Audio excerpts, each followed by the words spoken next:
ठीक है। तो इसका मतलब है ये जो टाइम का एक्सिस है ये 0 से शुरू होकर 1 तक जा रहा है, ठीक है। और चूंकि ये t है तो इससे नजर आ रहा है कि ये लीनियर रिलेशनशिप है, ठीक है। ये ऐसी है जैसे लाइन की इक्वेशन होती है, सही है जी। तो आप सिंपली t की वैल्यूज, t की एक दो वैल्यूज डाल के ना इधर इस तरफ आ जाए ना, से t इक्वल्स टू 0 पे क्या वैल्यू होगी x की? 1, ठीक है। क्योंकि जब आप t 0 डालेंगे इस इक्वेशन में तो x ऑफ 0 क्या आ जाएगा? 1 माइनस 0 तो 1 आ जाएगा। और x की वैल्यू है t इज इक्वल टू 1 क्या होगी? 0, क्योंकि x ऑफ 1 जब आप कैलकुलेट कर रहे हैं तो यहां 1 डालेंगे तो x ऑफ 1 आ जाएगा 1 माइनस 1 इक्वल 0, ठीक है। इसका मतलब है कि x की value t is equal to 0 पे 1 है और t इज इक्वल टू 1 पे 0 है। और चूंकि ये लीनियर रिलेशनशिप है तो ये एक लाइन होगी, ठीक है। तो x ऑफ t जो है वो कुछ इस तरह का नजर आएगा, ठीक है जी। पहला सवाल ये था। दूसरा सवाल है ये है कि अच्छा x ऑफ t ड्रॉ हुआ है और आप उसकी ट्रांसफॉर्मेशंस प्लॉट कर दें, ठीक है जी। तो जो पहली ट्रांसफॉर्मेशन है इसमें देखें क्या है, इसमें दो चीजें हैं, ठीक है। एक तो टाइम शिफ्ट है और एक टाइम रिवर्सल है, ठीक है। मैं इसकी बात कर रहा हूं। माइनस टी आपको बता रहा है कि ये टाइम रिवर्सल है और ये जो 1 ऐड हो गया है इसका मतलब है कि आपने टाइम में शिफ्ट भी डाल दिया, सही। तो अभी क्या ये सिग्नल है, देखें अभी ये सिग्नल कुछ इस तरह का है, ये x ऑफ t है, ठीक है। और आपको ड्रॉ क्या करना है? x of 1 minus T. तो 1 माइनस टी का क्या तरीका है जी, क्या ख्याल है, क्या करेंगे? 1 से शिफ्ट कर दें और फिर टाइम को रिवर्स कर दें, सही।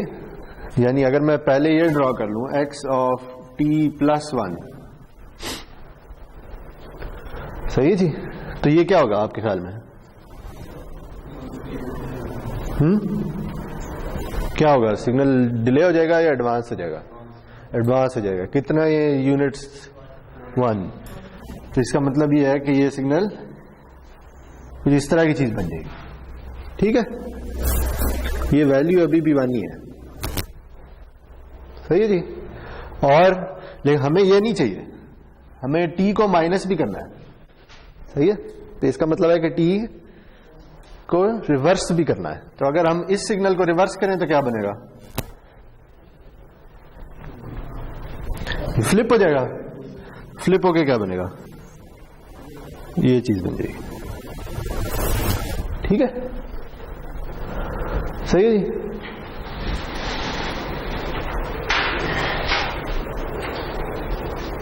तो वो वापस वही सिग्नल आ जाएगा जो पहले था। तो ये क्या है? ये अब हमने ड्रॉ किया x of minus T plus 1, जो कि वही है 1 माइनस टी। अच्छा, अगर इसे आप उल्टे तरीके से करें ना, यानी उल्टे तरीके से का मतलब यह है कि पहले रिवर्स कर लें, ठीक है। यानी कोई कहता है कि अच्छा मैं पहले x ऑफ माइनस टी बना लेता हूं, ठीक। तो जब आप इसे रिवर्स करना चाहेंगे तो क्या आएगा? यही आएगा ना, ये उलट होकर इधर चला जाएगा, ठीक है। और फिर आप कहते हैं कि अच्छा अब जो है ना मैं इसे अब शिफ्ट भी करना चाहता हूं, तो मैं x of minus T plus 1 बनाना चाहता हूं, ठीक है जी। देखिए अब जब हम वैसे बात करते हैं और कहते हैं t प्लस 1, तो इसका मतलब होता है एडवांस, ठीक है।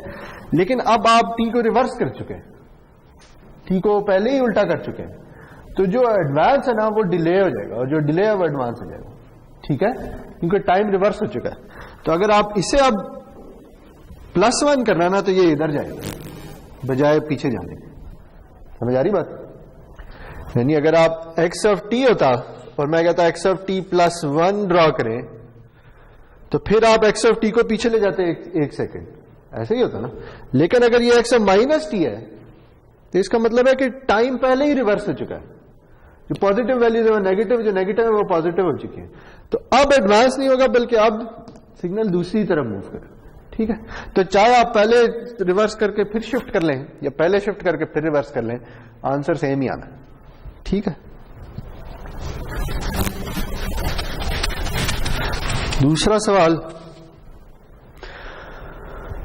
दूसरे सवाल में क्या होगा जी, बताएं क्या ख्याल है? ये है, इसमें क्या कुछ हो रहा है? इसमें एक तो शिफ्ट हो रहा है और इसमें स्केलिंग भी हो रही है। ठीक है, तो पहले शिफ्ट कर लें फॉर एग्जांपल, तो मुझे क्या बनाना है, एक्स ऑफ टी गिवन है, एक्स ऑफ टी -1 बनाना है। ठीक है, तो इस शिफ्ट का मतलब है टाइम डिले, तो ये सिग्नल जो है ये 1 सेकंड डिले होके ये बन जाएगा। ठीक हो गया, लेकिन फिर मुझे इसे स्केल भी करना है, ये अभी वैल्यू 1 ही है। अब जब स्केल करना है तो मुझे किससे स्केल करना है, -2 से। जब -2 से इस सिग्नल को मल्टीप्लाई करेंगे तो जो वैल्यू 1 है वो क्या हो जाएगी, -2। ठीक है, तो ये कुछ इस तरह की चीज बन जाएगी, जिसमें अब ये वाली वैल्यू क्या है, -2। ठीक है, यानी अब सिग्नल को शिफ्ट डिले रिवर्स नहीं हुआ बल्कि उसकी वैल्यू स्केल हो गई। ठीक है, तो इसका मतलब है कि सिग्नल की वैल्यू को स्केल करें, और अगर इधर कोई नंबर या कोई मल्टीप्लिकेशन हो रही है वो इंडिपेंडेंट वेरिएबल की ट्रांसफॉर्मेशन है। ठीक है, सही जी। और आखिरी सवाल,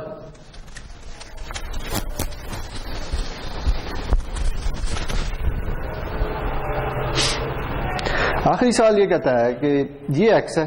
ठीक है, एक्सप्रेशन आपको दी हुई है, पहले तो आपने इसे ड्रॉ करना है। ठीक है, और ये आपको बताया है कि ये इनफाइनाइट ड्यूरेशन का सिग्नल है। ओके,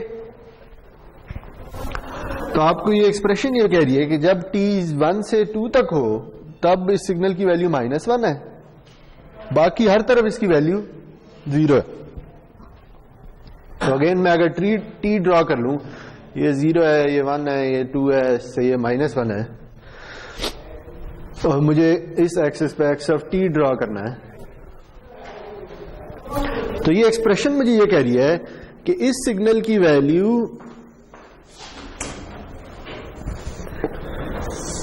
सिवाय 1 और 2 के बाकी हर तरफ पे 0 है। जब t 1 और 2 के दरमियान हो तो इसकी वैल्यू -1 है। ठीक है, तो ये सिग्नल कुछ इस तरह का है। सही हो गया, ये इधर से ये ड्रॉ करना आ गया, यानी t जो है वो 1 से 2 तक जाना है, और जब 1 से 2 तक होगा तो x की वैल्यू -1 है।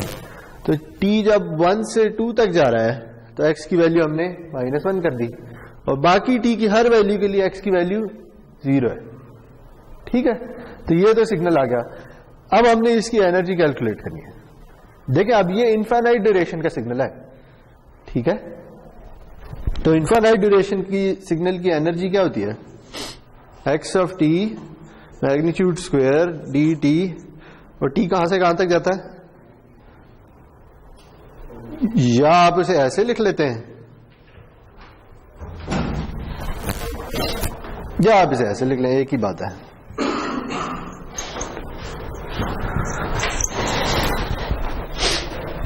ठीक है, यानी बेसिकली आपने करना क्या है, इस सिग्नल की पूरी ड्यूरेशन पे इसे इंटीग्रेट कर देना। ठीक है, तो इस सिग्नल की वैल्यू जो है वो सिर्फ 1 से लेकर 2 तक जो है वो 1 है, -1 है, और बाकी हर तरफ 0 है। ठीक है, तो ये जो इंटीग्रल है ये क्या बन जाएगा, ये बन जाएगा 1 to 2 -1 का स्क्वायर dt। ठीक है, क्योंकि t को -∞ से इन्फिनिटी तक लेके जाएं तो -∞ से 1 तक तमाम वैल्यूज 0 है, और 2 से इन्फिनिटी तक भी तमाम वैल्यू 0 है।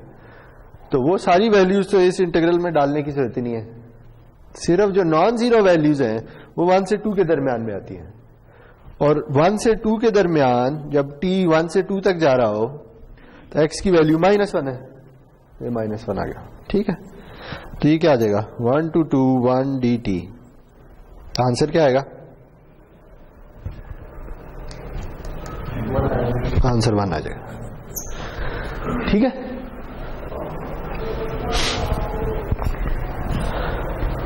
तो इसकी पावर क्या होगी?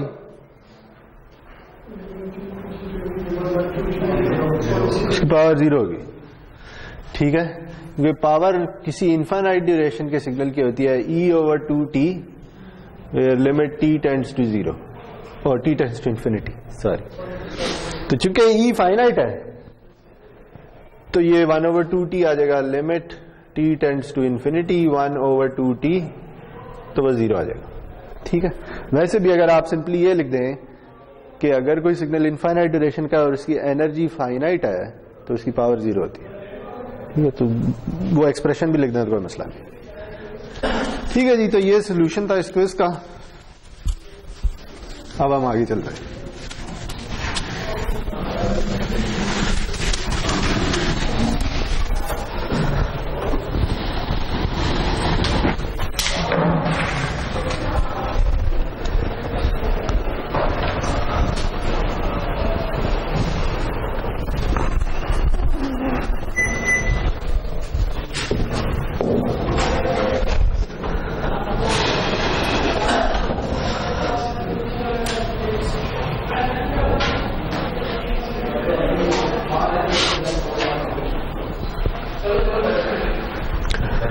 तो पिछली क्लास में जी हमने पढ़ा है पीरियोडिक सिग्नल्स के बारे में, ठीक, और कॉम्प्लेक्स एक्सपोनेंशियल सिग्नल्स के बारे में। उसमें हमने ये पढ़ा था कि कॉम्प्लेक्स एक्सपोनेंशियल सिग्नल्स भी हमेशा पीरियोडिक सिग्नल्स होते हैं और उनकी हम फ्रीक्वेंसी और टाइम पीरियड डिफाइन कर सकते हैं। फ्रीक्वेंसी के 2 यूनिट्स हैं, एक हर्ट्स या साइकिल्स पर सेकंड या रेपिटेशंस पर सेकंड, और एक रेडियंस पर सेकंड। ओके, और टाइम पीरियड सेकंड्स में डिफाइन करते हैं। अच्छा, आज हम जिस टॉपिक से शुरू करेंगे वो ये है कि हम ना कॉम्प्लेक्स एक्सपोनेंशियल सिग्नल्स को थोड़ा जनरलाइज करके लिखेंगे। जनरलाइज करके लिखने का क्या मतलब है कि हम एक सिग्नल बनाएंगे x of t,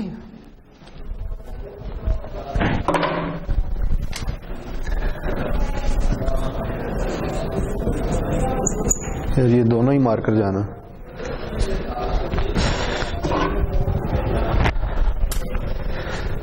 x of t equals c into e raise to the power at। मुझे कोई मार्कर ला के दे सकता है?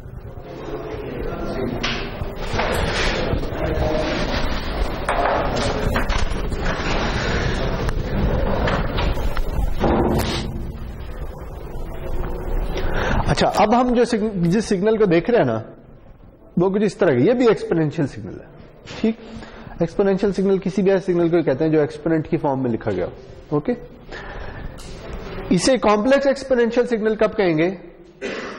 जब ए कॉम्प्लेक्स हो जाए। ठीक है, जैसे पिछली दफा हमने क्या कहा था? पिछली दफा हमने कहा था कि हमारे पास जो सिग्नल है वो e raise to the power j of omega t. ठीक है, तो अगर हम इसको इससे कंपेयर करें तो आपके ख्याल में c की क्या वैल्यू है? नहीं, इधर c की वैल्यू क्या है? c की वैल्यू 1 है, और a की क्या वैल्यू है? a की वैल्यू है j ओमेगा, यानी ये जो आपको नजर आ रहा है ये a है बेसिकली। ठीक, तो यानी हमने इसी सिग्नल की एक खास फॉर्म पढ़ी थी कि जिसमें c की वैल्यू 1 थी और a एक प्योरली इमेजिनरी नंबर था। ठीक है, लेकिन जब हम इस सिग्नल की बात कर रहे हैं तो इसमें खुद c भी एक कॉम्प्लेक्स नंबर हो सकता है और a का भी इमेजिनरी होना जरूरी नहीं है। ठीक, a भी कोई भी नंबर हो सकता है, रियल या कॉम्प्लेक्स। ओके, तो हम ना c और a को रियल और कॉम्प्लेक्स करके देखेंगे। अच्छा, ये सिग्नल कैसे चेंज होता है। ओके, तो जी पहली अगर मैं एग्जांपल ले लूं तो मैं ये कहता हूं कि जो c है ना, c भी एक रियल नंबर है और a भी एक रियल नंबर है।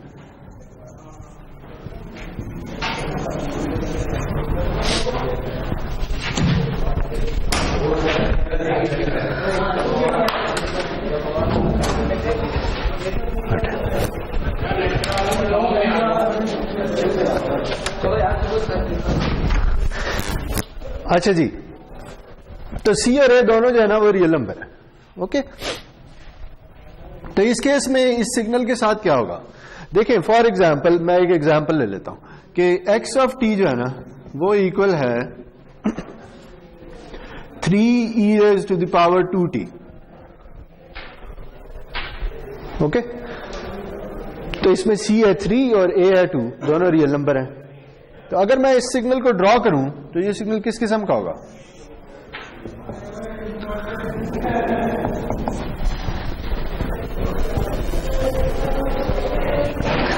से मैं 0 से ना इन्फिनिटी की तरफ जा रहा हूं। ओके, तो जैसे जैसे t इंक्रीज होगा e raised power 2t की वैल्यू बढ़ती जाएगी, इंक्रीज होती जाएगी। ठीक है, देखें ना t जब 0 होगा तो क्या वैल्यू होगी, तो 3 आ जाएगा। जब 2 होगा तो क्या होगी, e की पावर 4, 3 होगा तो e की पावर 6। ये एक्सपोनेंट की वैल्यू बढ़ती चली जा रही है। ओके, तो ये जो है ना t इज इक्वल टू 0 पे 3 होगा और इसकी वैल्यू इंक्रीज करती चली जाएगी। ओके, लेकिन अगर मैं t को नेगेटिव साइड पे ले जाऊं तो t की नेगेटिव वैल्यूज के लिए इस सिग्नल की वैल्यू डिक्रीज होती चली जाएगी। ओके, क्योंकि जब ये पावर नेगेटिव हो जाएगी तो हम इसे ऐसे भी लिख सकते हैं 1 over e raised पावर, और इसका मतलब है कि ये नंबर छोटा होता चला जाएगा। इसका मतलब ये है कि t की नेगेटिव वैल्यूज के लिए सिग्नल इस तरह से होगा। ओके,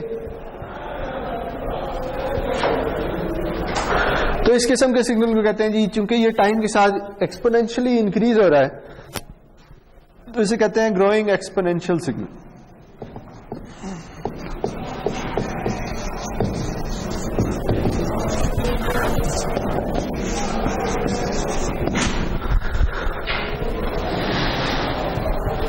इसके बरक्स अगर मैं x को ये कर दूं तो फिर क्या होगा,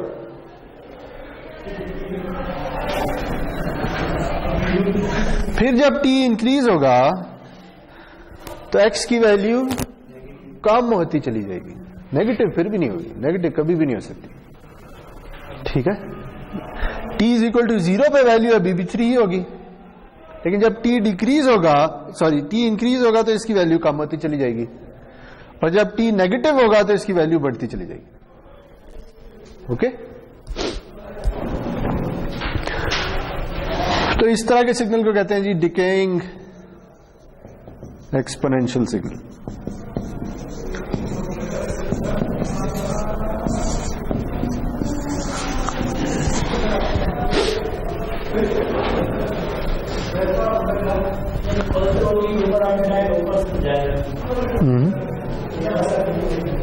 अब ये नेगेटिव हो गया ना, a नेगेटिव हो गया। ठीक है, तो जब t पॉजिटिव होगा तो टोटल पावर नेगेटिव होगी, अगर t नेगेटिव होगा तो टोटल पावर पॉजिटिव हो जाएगी, तो उलट हो गया।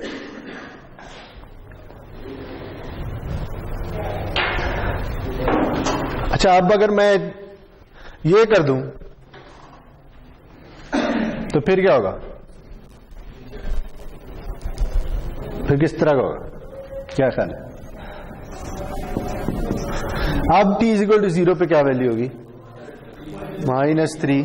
ठीक है, और t इंक्रीज होगा तो वैल्यू और नेगेटिव हो जाएगी।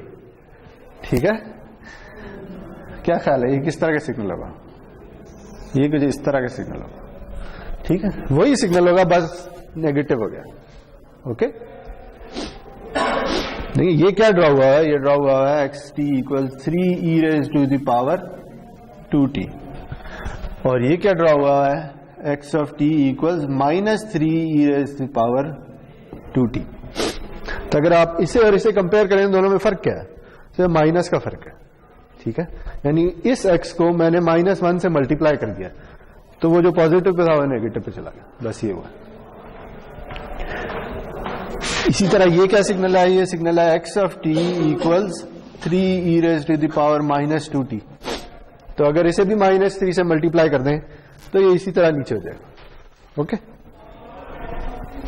तो सी और ए अगर दोनों रियल नंबर हों तो हमें या एक ग्रोइंग एक्सपोनेंशियल या एक डिकेइंग एक्सपोनेंशियल सिग्नल मिलेगा बस।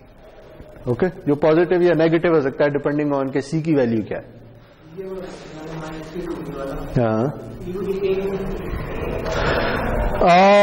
नहीं, ये भी ग्रोइंग एक्सपोनेंशियल सिग्नल है, यानी इसकी एक्सपोनेंट की वैल्यू तो बढ़ रही है ना, वो सिर्फ ये जो इसने ऐसे इसे नेगेटिव कर दिया बस। हाँ, जब हम कहते हैं ना, यूजुअली जब हम डिकेइंग एक्सपोनेंशियल सिग्नल कहते हैं ना, तो इसकी आप ये कह सकते हैं कि इसकी एनर्जी कम हो रही है टाइम के साथ। इसकी एनर्जी टाइम के साथ कम नहीं हो रही, इसकी एनर्जी अभी भी बढ़ रही है, क्योंकि एनर्जी हमेशा स्क्वायर से डिफाइन होती है। ठीक है, तो इस सिग्नल की एनर्जी अभी भी जैसे जैसे टाइम इंक्रीज होता है तो बढ़ती चली जाती है। इस सिग्नल की एनर्जी टाइम के साथ कम हो रही, चाहे इसे पॉजिटिव कर दें या नेगेटिव कर दें। ओके, तो इसे अभी भी, इस सिग्नल को अभी भी ग्रोइंग एक्सपोनेंशियल, इसे अभी भी डिकेइंग एक्सपोनेंशियल ही कहेंगे। ओके, इसमें कोई मसला है तो बताएं, नहीं तो आगे चलते हैं।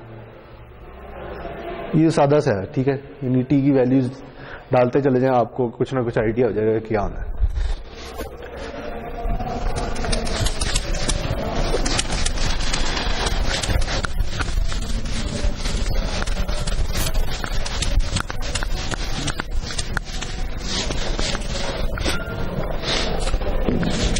अच्छा, अब हम ये करते हैं कि सी को रियल नंबर ही रहने देते हैं और ए को ना इमेजिनरी कर देते हैं।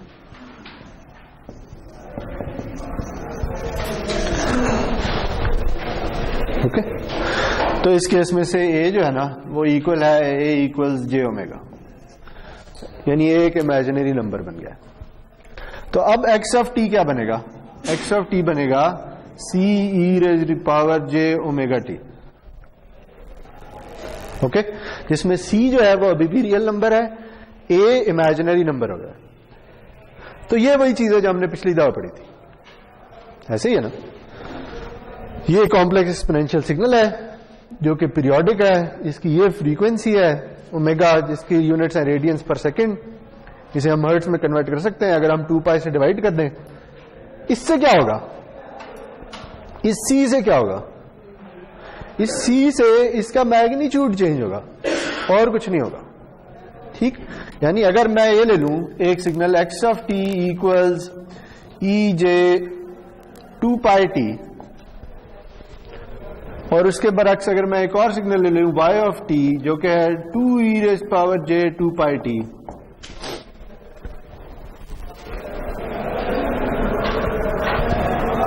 तो इन दोनों में क्या फर्क है? t इज इक्वल टू 0 पे जो x ऑफ t है वो ये है,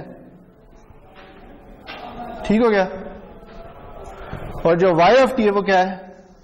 वो ये है। ठीक है, यानी x और y में फ्रीक्वेंसी का डिफरेंस नहीं है, सिर्फ स्केलिंग का डिफरेंस है। ओके, या मैग्नीट्यूड का डिफरेंस है। y का मैग्नीट्यूड 2 टाइम्स है x के मैग्नीट्यूड। सही है। अच्छा, इसके बरक्स अगर मैं ये लिख दूं, एक नया सिग्नल बना दूं, z of t equals -2 e rays power minus J 2 omega 2 pi T, तो फिर क्या होगा? है, अब t इज इक्वल टू 0 पे y कहां होगा? अब t इज इक्वल टू 0 पे y इधर होगा, ऐसे ही नहीं? यानी ये t इज इक्वल टू 0 पे x है, x ऑफ 0, और ये y ऑफ 0 है। तो अब बताएं अब क्या हुआ है? एक तो y का मैग्नीट्यूड x के मुकाबले में 2 टाइम्स है, लेकिन एक और फर्क भी है, वो क्या है? हाँ, तो यानी इस और इस वेक्टर में क्या फर्क है? डायरेक्शन उल्टी हो गई, मतलब एंगल ऐड हो गया। कितना एंगल ऐड हो गया? 180 का एंगल ऐड हो गया। ठीक है, तो 180 का एंगल क्यों ऐड हुआ है? कोई वजह है इसकी? इस सी को अगर मैं एक्सपोनेंशियल फॉर्म में लिखूं, कॉम्प्लेक्स एक्सपोनेंशियल फॉर्म में, तो कैसे लिखूंगा? कॉम्प्लेक्स एक्सपोनेंशियल फॉर्म में कैसे लिखते होते हैं, याद है? एम ई जे थीटा, यही नहीं होती कॉम्प्लेक्स एक्सपोनेंशियल फॉर्म। तो मैं सिर्फ इस -2 को ना इस फॉर्म में लिखना चाह रहा हूं। तो इसका मैग्नीट्यूड क्या है? -2 का 2 है, ठीक है। रियल का स्क्वायर प्लस इमेजिनरी का स्क्वायर, तो इमेजिनरी तो 0 है, तो 4√2 आ जाएगा। तो m तो 2 है, ठीक है। तो फिर ये माइनस कहां गया, कहां पे आएगा? एंगल पे आएगा। तो इसका एंगल क्या है?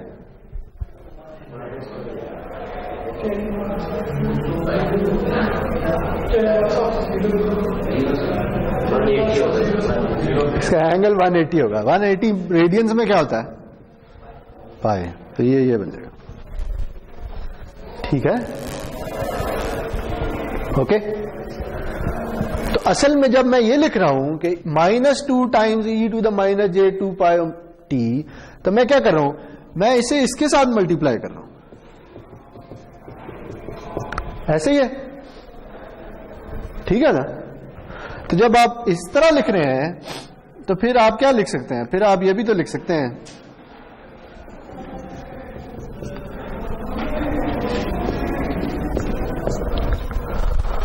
ठीक है, सही है ना? हाँ, ये क्यों किया है? देखें, ये -2 इसके इक्वल है ना, तो ये दोनों मल्टीप्लाई के एक्सपोनेंट्स ऐड हो जाएंगे ना। तो जे अगर कॉमन में ले लूं तो बीच में ये रह जाएगा। देखिए, अब इसमें ये एक खास फॉर्म है, ठीक है जी। इसे अगर मैं जनरल फॉर्म में लिखूं ना, तो मैं लिखूंगा e of j omega t plus theta. ये क्या है? ये भी एक कॉम्प्लेक्स एक्सपोनेंशियल है, ठीक। लेकिन इसमें और इसमें क्या फर्क है? इसमें और इसमें सिर्फ फर्क एक थीटा का है, ठीक है, कि इसमें एक एंगल मजीद ऐड हुआ है, ऐसे ही है ना, ठीक। इसका एंगल है t = 0, क्या है? 0। t = 0 पे इसका एंगल क्या है? 0। और इसका एंगल क्या है? थीटा, ठीक है जी। तो अगर मैं इसे x ऑफ t कह दूं और इसे y ऑफ t कह दूं, और मैं दोनों को कहूं कि अच्छा जरा t = 0 पे प्लॉट कर लें, ये रियल है और ये इमेजिनरी है, तो t = 0 पे y 0 होगा जी, e j 0 या 1, तो वो तो इधर आ जाएगा, ऐसे ही है। और x ऑफ 0 क्या होगा? x ऑफ 0 होगा e j 0 प्लस थीटा।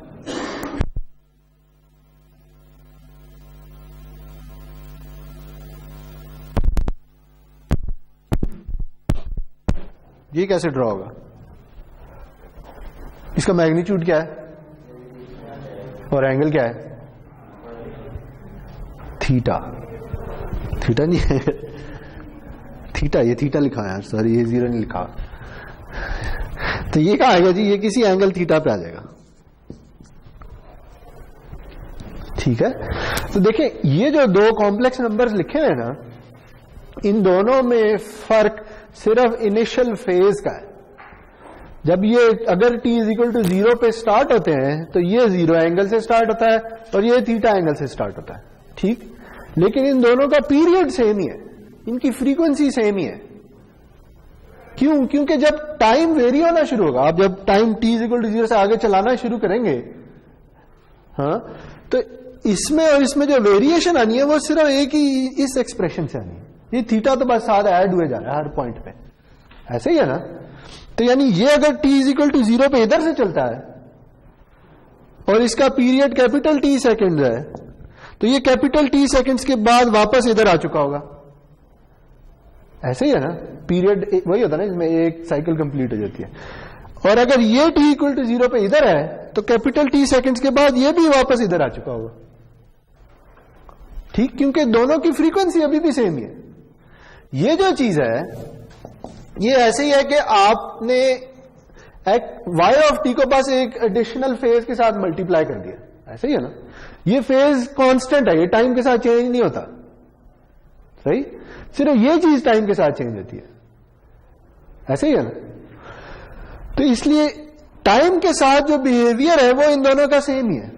फर्क इन दोनों में सिर्फ यह है कि इसमें एक एडिशनल फेज ऐड हुआ है और वो इसमें नहीं। तो जब ये शुरू होता है time equal t equal to 0 पे, तो एक 0 फेज पे स्टार्ट होता है और एक थीटा फेज पे स्टार्ट होता है, बस ये फर्क है। ओके, ये ऐसे ही है। देखें कि जैसे मैं आपको कहूं कि अच्छा एक साइन वेव है जो कि कुछ इस तरह की है, सही है जी, t इक्वल टू 0 ये है, तो ये है जी साइन ऑफ ओमेगा टी, सही है, सही है ना। अच्छा, अब मैं अगर कहूं कि अच्छा साइन वेव यही है, इसे उठा के थोड़ा इधर या थोड़ा इधर कर दो। ओके, तो अगर मैं इसे थोड़ा पीछे ले जाऊं इस साइन वेव को और कुछ इस तरह से ड्रॉ कर लूं,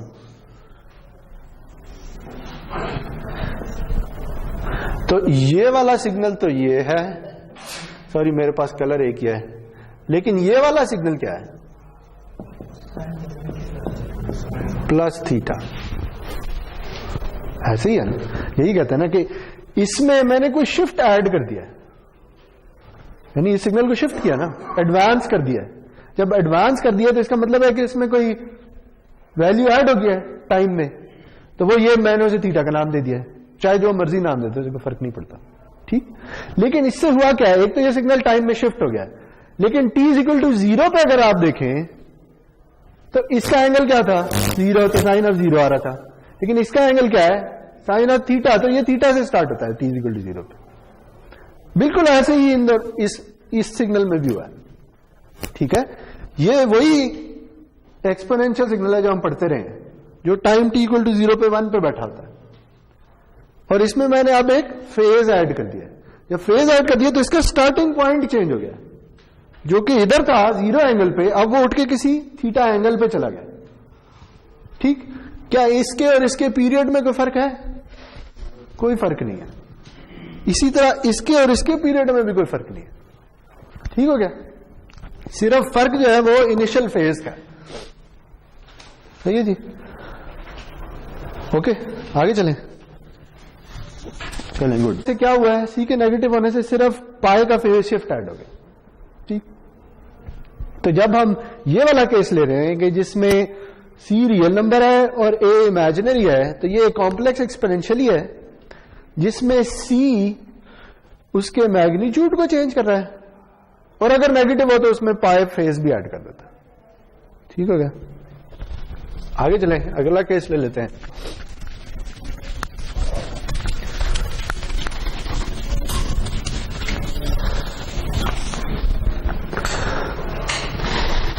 अच्छा जी, अगला केस ये है कि अब हम ए को ना, चलें ए को अभी फिलहाल इमेजिनरी रखते हैं, सॉरी।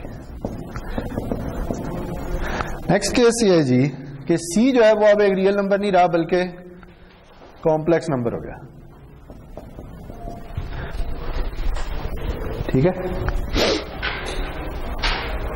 अब क्या है जी, अब भी एक्सप्रेशन इसी तरह की आएगी, लेकिन अब ये सी जो है ये रियल नंबर नहीं रहा बल्कि कॉम्प्लेक्स नंबर हो गया। अगर ये कॉम्प्लेक्स नंबर है तो हम इसे कॉम्प्लेक्स एक्सपोनेंशियल फॉर्म में लिख सकते हैं।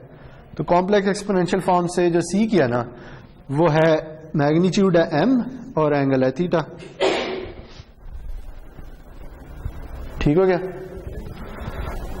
तो फिर एक्स ऑफ टी क्या बनेगा, एक्स ऑफ टी बनेगा m ई जे थीटा ई जे ओमेगा टी, सही। तो ये वही केस है जो अभी अभी हमने डिस्कस किया, ठीक है। अब क्या होगा, अब अगर मैं सी को से इसकी एक एग्जांपल ले लेता हूं।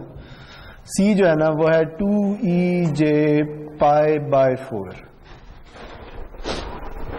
ठीक है। सी एक कॉम्प्लेक्स नंबर है, मैंने ये ले लिया। तो अब एक्स ऑफ टी क्या बनेगा, एक्स ऑफ टी बनेगा जी 2e j पाई over 4 e j omega t, ठीक। चले ओमेगा की भी कोई एग्जांपल ले लेते हैं। मैं कह देता हूं ये है पाई बाय 2t, ठीक है। तो या आप ऐसे लिखें या आप इसे कंबाइन करके ऐसे भी लिख सकते हैं, E J pi over 2t plus pi over 4। ठीक है, एक्सपोनेंट्स को मैंने ऐड कर दिया, जे को कॉमन ले लिया।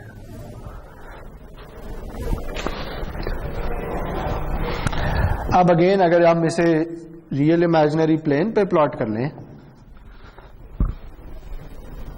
तो x ऑफ 0 क्या होगा? x ऑफ 0 होगा 2e(j0) प्लस पाई बाय 4। ऐसे ही है, t को 0 डाल दिया मैंने, तो ये आ जाएगा 2e(j पाई ओवर 4। ठीक है, तो इसका मतलब है कि t इक्वल टू 0 पे ये सिग्नल इधर है, जिसमें इसका मैग्नीट्यूड इस फेजर का 2 है और एंगल पाई बाय 4 है। ठीक है, अब जब t बढ़ना शुरू करेगा तो ये रोटेट करता जाएगा, और जब ये रोटेट करता जाएगा तो किस फ्रीक्वेंसी से करेगा?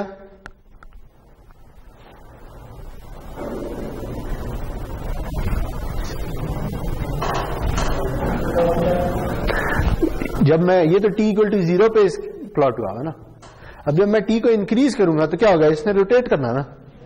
ठीक है, मैग्नीट्यूड तो चेंज होना, मैग्नीट्यूड तो कांस्टेंट है। तो अब ये अगर रोटेट हो रहा है तो किस फ्रीक्वेंसी से हो रहा है? फ्रीक्वेंसी क्या होगी? ये टाइम पीरियड क्या होगा? कोई एक बात बता दे। लिखी हुई है, सामने लिखी है, पाई बाय 2, ये फ्रीक्वेंसी है। ठीक है, ये इनिशियल फेज है जो कि ये आ गया है बस। ठीक है, इसकी फ्रीक्वेंसी अभी भी पाई बाय 2 है।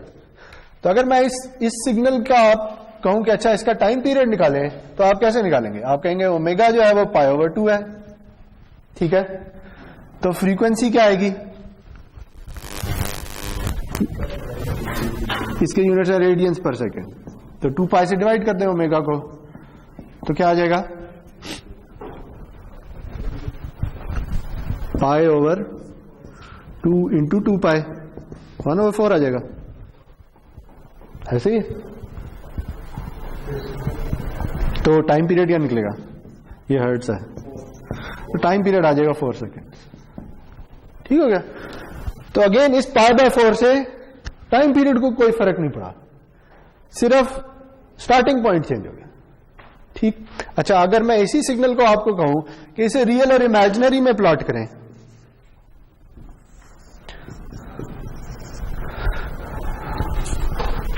तो फिर आप क्या करेंगे? आप कहेंगे कि ये मैं प्लॉट कर रहा हूं real of x of t, और इधर मैं प्लॉट करूंगा imaginary of x of t। ठीक है, तो अब बताएंगे ये सिग्नल है, इसका रियल पार्ट क्या है?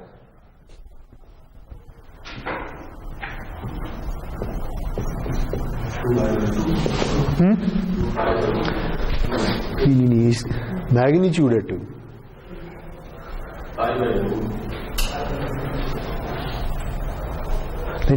तीन तरीके हैं कॉम्प्लेक्स एक्सपोनेंशियल को रिप्रेजेंट करने के। एक है मैग्नीट्यूड फेज, एक है कॉम्प्लेक्स एक्सपोनेंशियल, एक है रियल इमेजिनरी या रेक्टेंगुलर फॉर्म।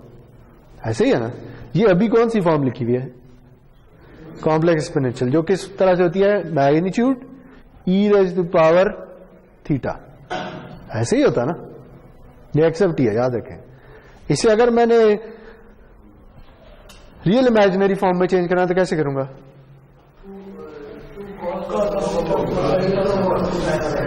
ठीक है, क्योंकि ये जो है ना, ये ऑयलर फॉर्मूले से हम रियल और इमेजिनरी में ब्रेक कर सकते हैं, इसे कर सकते हैं ना? ठीक है, देखिए real of x of t क्या आएगा? Real of this thing. ऐसे ही है ना? मुझे इसका रियल पार्ट फाइंड करना ना। ठीक है ना? तो इसे मैं ऑयलर्स फॉर्मूले से क्या लिख सकता हूं? इसे मैं लिख सकता हूं real of 2 cos of pi by 2t plus pi by 4 plus j 2 भी आएगा sine of pi by 2t plus pi by 4। और इसका मैंने रियल पार्ट लेना है, तो इसका रियल पार्ट क्या है? ये सब कुछ। तो ये आंसर आ जाएगा 2 cos ऑफ π/2t प्लस π/4। ठीक है, तो अब इसे मैंने प्लॉट करना है। तो बताएं जी, इसकी वैल्यू t इक्वल टू 0 पे क्या होगी?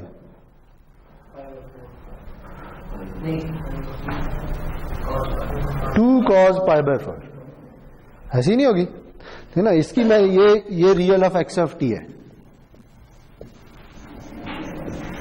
इसकी वैल्यू मैंने निकालनी है t इक्वल टू 0 पे। तो मैं क्या करूंगा, t को 0 डाल दूंगा। t को 0 डालूंगा तो ये तो खत्म हो जाएगा, तो क्या बनेगा 2 cos ऑफ π/4। तो cos ऑफ π/4 क्या होता है, 1/√2। तो 2 के साथ मल्टीप्लाई करें तो √2 आ जाएगा। ठीक है, तो ये जो है ना, ये आ जाएगा √2। ठीक है, अच्छा अब अगर आपने इसे ड्रॉ करना है तो अगर मैं इसे छोड़ दूं तो पीछे क्या बचेगा, एक कोसाइन वेव बनेगी ना। मैंने इस सिग्नल को ड्रॉ करना है, तो मैं कोसाइन वेव ड्रॉ करूंगा, ठीक, जिसका एम्पलीट्यूड क्या होगा, मैक्सिमम। नहीं, इसे भूल जाए, अभी फिलहाल इसे भूल जाए। मैं कह रहा हूं इसका मैक्सिमम एम्पलीट्यूड क्या होगा, नहीं 2 होगा। ठीक है, क्योंकि ये 2 मल्टीप्लाई भी तो हुआ है, तो ये -2 से 2 के दरमियान में एक कोसाइन वेव होगी, ऐसे ही है ना। ठीक है, अब अगर मैं इसमें π/4 ऐड कर दूं तो मैंने क्या किया, इसे एडवांस किया या डिले किया है, एडवांस किया है। ठीक है, तो जो कोसाइन वेव यहां से नीचे की तरफ यूं जानी थी वो थोड़ी सी पीछे चली गई है, ऐसे ही है ना। तो ये कुछ इस तरह से होगी। ठीक है, तो ये वाली वैल्यू क्या होगी, मैक्सिमम वैल्यू 2 होगी। ठीक है, और ये कुछ इस तरह से बन जाएगी। मैंने कोई बिल्कुल एग्जैक्ट ड्रॉ नहीं की, लेकिन कुछ इस तरह की चीज बन गई।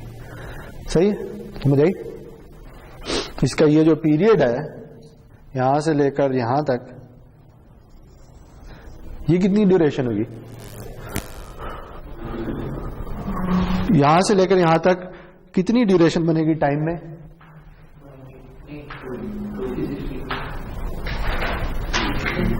मैंने टाइम में बताना है कि इधर से इधर तक कितना टाइम लगता है,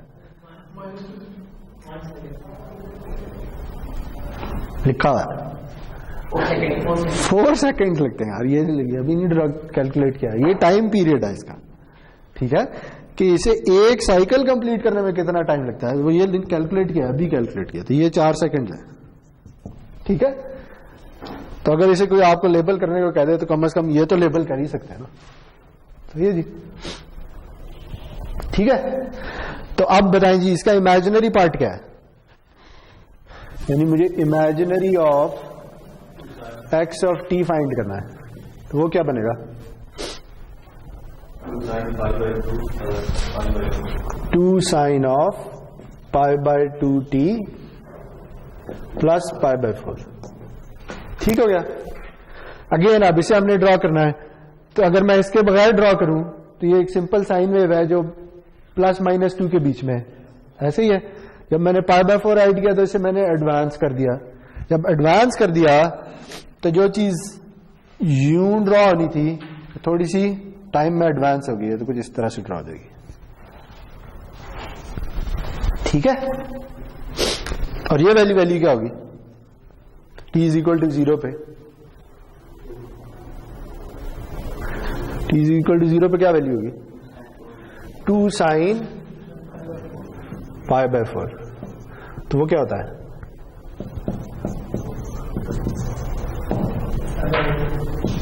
√2 ही आएगा। ठीक है, तो ये वाली वैल्यू √2 होगी, और ये वाली वैल्यू क्या होगी जी, 2, बिल्कुल उसी तरह जैसी है। ठीक है, तो देखें ये एक ही सिग्नल को अगेन 2 डिफरेंट तरीकों से प्लॉट कर लिया है। ये क्या है, ये रेक्टेंगुलर फॉर्म है जिसमें रियल और इमेजिनरी अलग-अलग प्लॉट होते हैं। ठीक है, और ये रियल और इमेजिनरी प्लेन में प्लॉट हुआ है। ठीक है, तो ये क्या है, ये x ऑफ 0 है। ठीक है, अच्छा अगर मैं आपको ये कहूं कि आप x ऑफ 1 ड्रॉ कर दें इधर, तो आप कैसे करेंगे,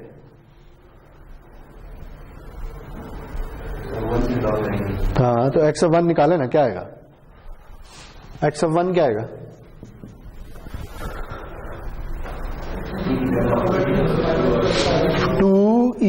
जे pi by 2 into 1 plus pi by 4, यही आएगा।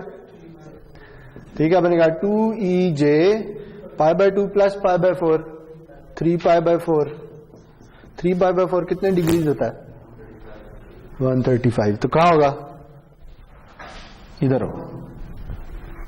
ठीक है ना? ठीक है, ये x ऑफ 1 है।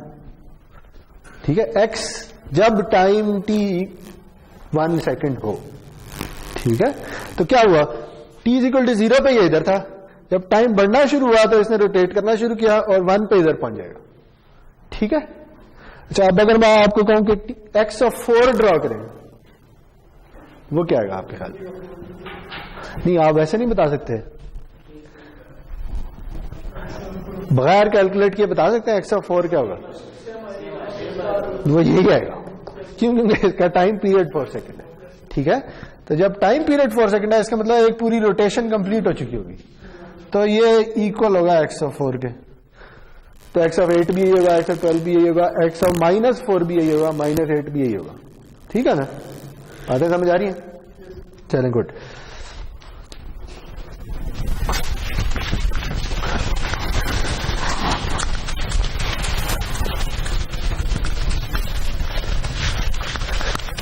तो सिग्नल को विजुअलाइज करना आपको आना चाहिए। ठीक है,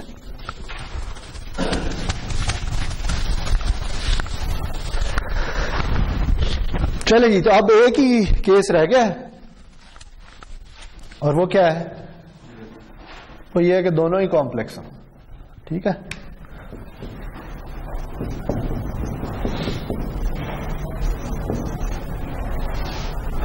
तो अब मैं कहता हूं कि ए जो है ना, वो जे ओमेगा नहीं रहा, बल्कि आर प्लस जे ओमेगा हो गया। ठीक है, लेकिन ये भी अब कॉम्प्लेक्स हो गया। तो अब एक्स ऑफ टी की क्या शक्ल बनेगी? सी अभी भी वही है, यानी हम उसे इस फॉर्म में लिख रहे हैं दोनों ही कॉम्प्लेक्स। इसे कॉम्प्लेक्स एक्सपोनेंशियल फॉर्म में लिख लिया, इसे रेक्टेंगुलर फॉर्म में लिख लिया। तो ये क्या बनेगा? ये बनेगा m e j theta e raise to the power r plus j omega into t. सही है ना? मैंने c और a दोनों की वैल्यूज डाल ली। अच्छा, इसे थोड़ा रीअरेंज कर लेते हैं। तो ये बनेगा m e j theta e r t e j omega T. ऐसे ही है।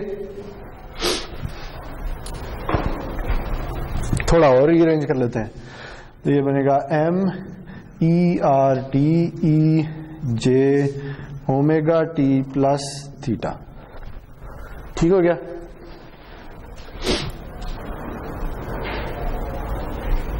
तो अब नई चीज क्या इंट्रोड्यूस हो गया है? नई चीज सिर्फ ये इंट्रोड्यूस हो गई, बाकी तो वही चीजें जो अभी हमने देखी है।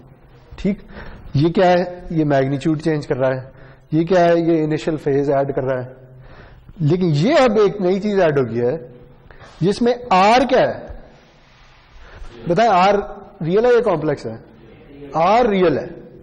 ठीक है, ये याद रखें।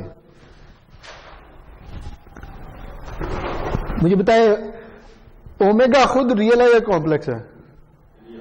रियल है। ठीक है, जे के साथ मल्टीप्लाई होने की वजह से इमेजिनरी हो जाता है।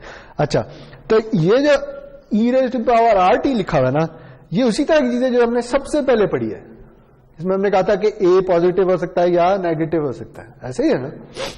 तो इसका मतलब ये जी कि हमारे पास एक कॉम्प्लेक्स एक्सपोनेंशियल सिग्नल है, जिसका इनिशियल फेज थीटा और मैग्नीट्यूड m है, लेकिन उसके साथ हमने एक ग्रोइंग या डिकेइंग एक्सपोनेंशियल को मल्टीप्लाई कर दिया।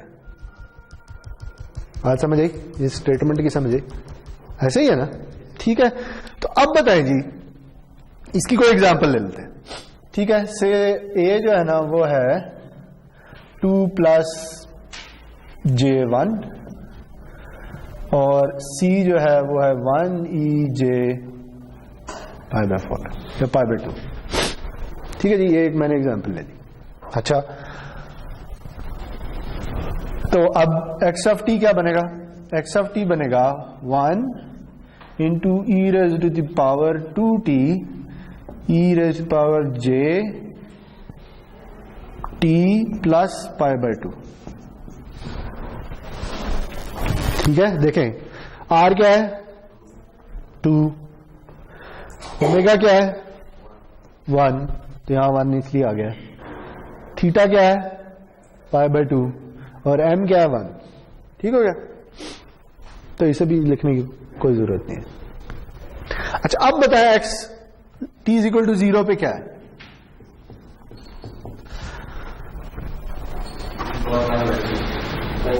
e की पावर j पाई बाय 2। ठीक है, क्योंकि ये भी 0 हो गया, ये भी 0 हो गया।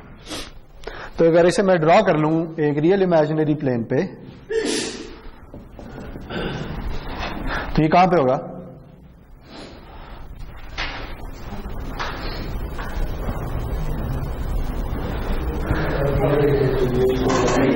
इमेजिनरी एक्सिस पे होगा। ठीक है जी, तो ये इधर होगा। ठीक है ना, पाई बाय 2 90 डिग्रीज होता है।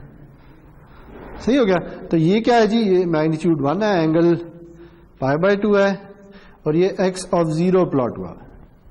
ये इस पूरे सिग्नल का एक खास टाइम इंस्टेंट पे वैल्यू है। ठीक, अच्छा अब मुझे बताएं, अगर ये ना होता तो t इंक्रीज होना था तो क्या होना था? इस फेजर के साथ क्या होना था? हाँ, सिर्फ इसको देख ले, जब टाइम इंक्रीज होगा तो ये फेजर क्या करेगा? रोटेट करेगा, बस और कुछ भी नहीं करेगा। ऐसे ही है ना। लेकिन अब ये भी साथ मल्टीप्लाई हो गया है, और ये इस फेजर का फेज चेंज कर रहा है या मैग्नीट्यूड चेंज कर रहा है आपके ख्याल में? इसका फेज क्या है? इस सिग्नल का फेज क्या है, जरा ये बताएं। एक नया सिग्नल मैंने बना दिया, इसका फेज क्या है? इसे मैंने, क्या ये कॉम्प्लेक्स एक्सपोनेंशियल फॉर्म में है? इसका मैग्नीट्यूड क्या है? चलो ये बता दें। मैग्नीट्यूड 1 क्या है? इसका इमेजिनरी पार्ट क्या है? 0। और इसका रियल पार्ट क्या है? हाँ, तो ये सिग्नल रियल सिग्नल है। ठीक है, यहां जे आ रहा था तो फिर आप कहते कि इसका कोई एंगल है या कोई इमेजिनरी पार्ट है।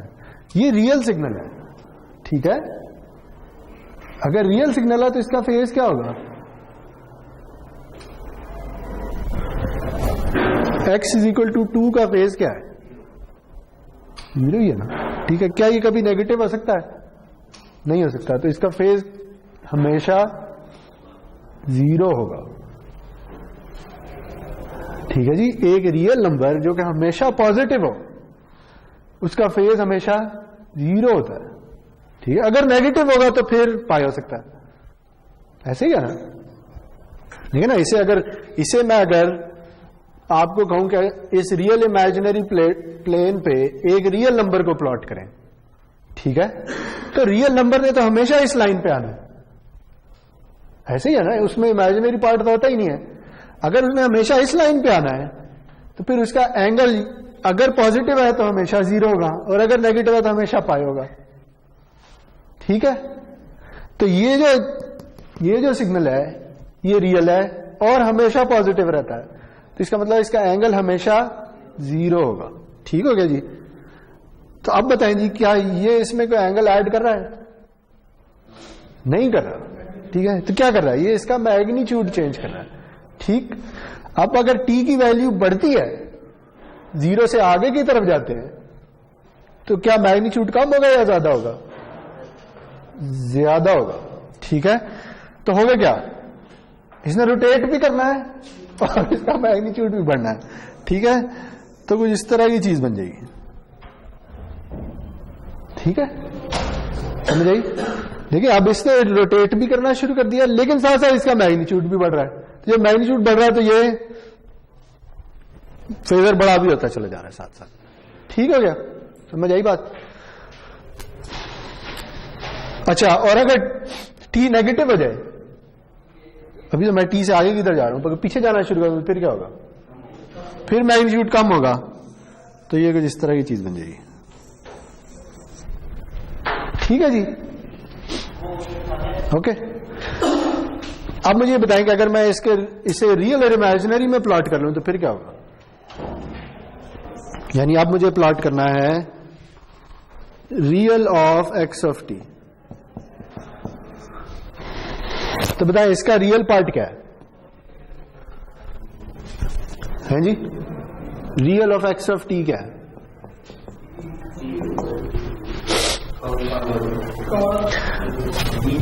e की power 2t cos of t plus pi by 2, ठीक है?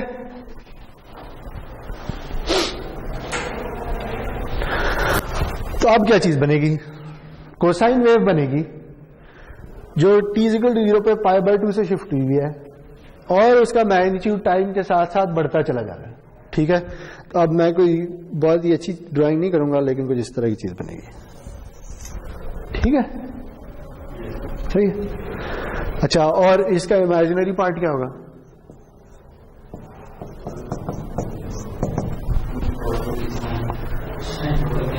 e की power 2t sine of t plus pi by 2, तो वो भी कुछ इसी तरह की चीज बनेगी, ठीक है? यानी टाइम को अगर बढ़ाएं तो ये बढ़ता चला जाता है, टाइम को कम करें तो ये कम होता चला जाता है। सही हो गया? इधर भी यही हो रहा है, ठीक? तो ये रियल इमेजिनरी का प्लॉट है और ये रियल इमेजिनरी प्लेन पे फेजर कैसे रोटेट कर रहा है उसका प्लॉट है, ठीक हो गया? चलें, गुड। तो बताए ना, ये पीरियोडिक सिग्नल है, ये पीरियोडिक सिग्नल नहीं है, ये तो कभी भी रिपीट नहीं करेगा, ठीक? तो जब पीरियोडिक ही नहीं है तो फिर टाइम पीरियड की बात ही नहीं हो सकती, ठीक हो गया? चले जी, नहीं 3 मिनट है यार, एक टॉपिक जल्दी से करना है क्योंकि वो हम ऑलमोस्ट कर ही चुके हैं जी। अगली क्लास बस 3 मिनट है ना, आप आए 10 मिनट लेट हैं, फिर क्विज भी हो गया, तो इसलिए ये चीज रह गई है ना, वही है जी अरिथमेटिक ऑफ सिग्नल्स। ये हम कर चुके हैं, कर इसलिए चुके हैं कि हम इम्प्लिसिटली ये सारा काम कर चुके हैं। अच्छा जी, ये इस टॉपिक का मकसद ये है कि आपने सिर्फ ये देखना है कि अगर आपको एक से ज्यादा सिग्नल्स दिए हुए हों तो आप उन्हें ऐड कैसे करते हैं, मल्टीप्लाई कैसे करते हैं, सब्ट्रैक्ट कैसे करते हैं, ठीक है? तो ये हम वैसे तो कर भी चुके हैं, लेकिन से आपके पास अगर 2 सिग्नल्स हैं एक्स ऑफ टी और वाई ऑफ टी, ठीक है, और मैं एक नया सिग्नल बना लेता हूं जी ऑफ टी जो कि इक्वल है x of t plus y of t के, ठीक है? तो से जो एक्स ऑफ टी है ना वो कुछ इस तरह का है,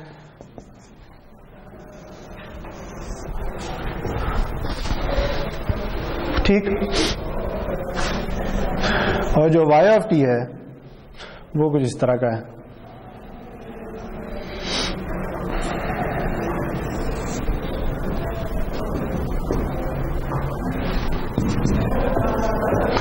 तो जब भी आप सिग्नल्स को ऐड, मल्टीप्लाई, डिवाइड, सब्ट्रैक्ट करने लगते हैं ना तो हमेशा पॉइंट बाय पॉइंट करते हैं, ठीक है? इसका मतलब क्या है? इसका मतलब यह है जी कि अगर मुझे z ऑफ 0 निकालना है तो वो किसके इक्वल होगा? ये क्वेश्चन मुझे बताती है कि वो इक्वल होगा x of 0 plus y of 0 के। इसी तरह अगर मुझे z ऑफ 1 निकालना है तो वो किसके इक्वल होगा? x of 1 plus y of 1, ठीक? तो इसका मतलब यह जी कि अगर ये 2 सिग्नल्स हैं, ये x ऑफ t है और ये y ऑफ t है, ठीक? तो अगर मुझे किसी पॉइंट पे z की वैल्यू चाहिए तो मैं क्या करूंगा? उस पॉइंट पे y की वैल्यू, उस पॉइंट पे x की वैल्यू, दोनों का ऐड करके z की वैल्यू ड्रॉ कर दूंगा, ठीक? तो इसे कहते हैं पॉइंट बाय पॉइंट एडिशन करना या पॉइंट बाय पॉइंट मल्टीप्लिकेशन करना या सब्ट्रैक्शन करना, ठीक? तो अगर मैं इन दोनों सिग्नल्स को अगर ऐड कर दूं और मुझे z ऑफ t चाहिए तो देखें जब t 0 से बड़ा है तो इसकी वैल्यू क्या है और इसकी वैल्यू क्या है? -1, तो आंसर क्या आएगा एडिशन का? 0 आ जाएगा, ठीक है? सही है? तो जो z है वो t ग्रेटर देन 0 पे 0 होगा और इससे पीछे इसकी वैल्यू ये है और इसकी वैल्यू क्या है? 0। तो अगर इन दोनों का ऐड भी करते हैं तो चीज यही बनेगी, ठीक है जी? सही है ना? अच्छा, अब अगर मैं ये कह दूं कि z of t equal x of t multiplied by y of t, तो फिर आप इन्हीं दो सिग्नल्स को पॉइंट बाय पॉइंट मल्टीप्लाई कर देंगे बजाय ऐड करने के, ठीक है। तो फिर क्या बनेगा, तो जब t ग्रेटर देन 0 होगा तो ये 1 और ये -1 है, तो आंसर -1 आ जाएगा, और इधर क्या आंसर आएगा, इधर आंसर 0 आ जाएगा, ठीक है। तो अब ये g ऑफ t है, ठीक हो गया। नहीं, ये ट्रांसफॉर्मेशन नहीं हो रही।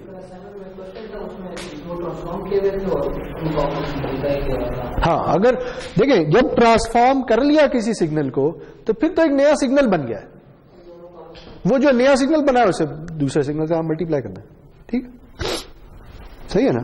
यानी अगर मैं इधर ही आपको ये कह दूं कि g of t equals x of t into y of t -1, तो अब ये खुद से एक सिग्नल है, ठीक है। तो पहले तो आप ये निकालें, तो वो क्या बनेगा, वो ये पूरा y जो है ये शिफ्ट हो जाएगा, तो शिफ्ट होगा तो कुछ इस तरह की चीज बन जाएगी,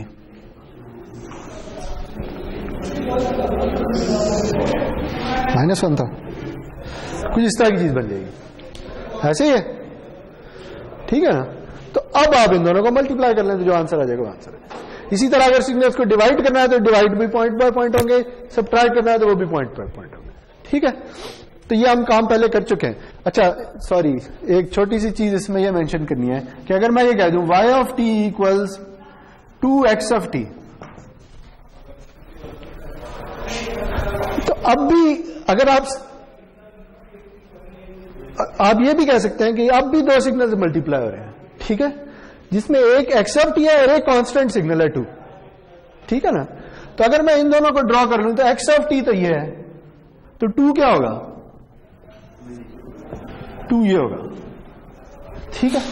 एक कांस्टेंट सिग्नल जिसकी वैल्यू t की हर वैल्यू के लिए 2 रहती है, सही है ना।